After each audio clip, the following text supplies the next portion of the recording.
Ndị Ntorobia na Anambra Steeti bụ nke sonyere ndị Ogboka na akụkọ mba ụwa iji wee merube anya bụ ụbọchị eji wee na-echeta ndị ntorobịa na mba ụwa gba gburugburu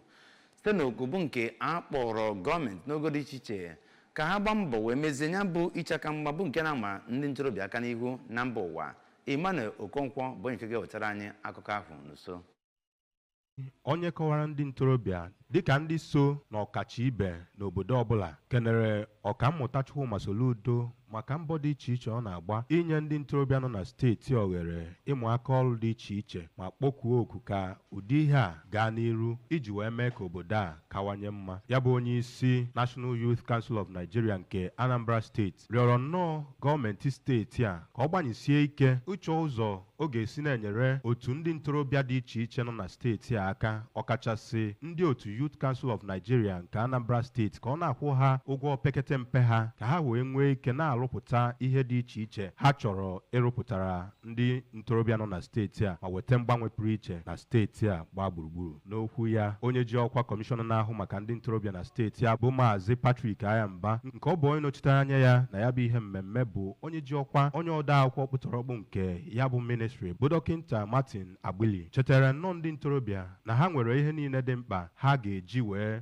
nweta ọdịnihu ha ma bụrụ ihe ha chọrọ ịbụ na ndụ a. Ọ gwaziri ha na ọchịchị ọkammụta Chukwuma Soludo ga-agbanyesi ike ịhụ na ọ nye ha ihe ọbụla ha chọrọ iji wee gaa n'iru. N'aka nke ya, onye na-anọchite anya Nnewi North n'ụlọ omebe iwu steeti a bụ Honorable Augustine Ike, onye jikwazi ọkwa chairman nke House Committee on Youth Development and Sports, dụrụ nnọọ ndị ntorobịa ọdụ ka ha bụ ndị ga-eji uche na-eme ihe oge ọbụla, bụrụ ndị ga-amụta ihe dị iche iche ha nwere ike ịmụta nke ga-enyere ha aka ịchịghachi na ọ bụ na-enye ha ọkwa ọchịchị n'ogogo dị iche iche. Onye ji ọkwa chairman Abia State Chapter of National Youth Council of Nigeria bụ Engineer Smith Silvanus, onye ji ọkwa steeti coordinator nke National Association of Uniformed Voluntary Organization bụ Oriakụ Obi Nwankwọ, dụrụ ndị ntorobịa ọdụ ka ha bụ ndị ga-eji ọnatarachi ha baara onwe ha uru, bụrụ ndị ga-achọkwa ndị ga na-agbaziri ha oge ọbụla iji wee mee ka ọnatarachi ha nwere bụrụ ihe ga-apụta ihe. Otu onye n'ime ndị e nyere onyinye nkwanye ugwu na ya bụ ihe mmemme bụ Maazị Wonder Obi toro nnọọ ndị ntorobịa ahụ n'ihi nkwanye ugwu ahụ ha kwanyere ya n'oge ihe mmemme a ma lụtụ aka mkpa ọ dị na ha ga-abụ ndị ga-agbanyesi ike ịmakudo oghere ọma dị iche iche nke gbaa ha gburugburu ma were ha baara onwe ha uru. Site n'Ọka, abụ m Emmanuel Okonkwo.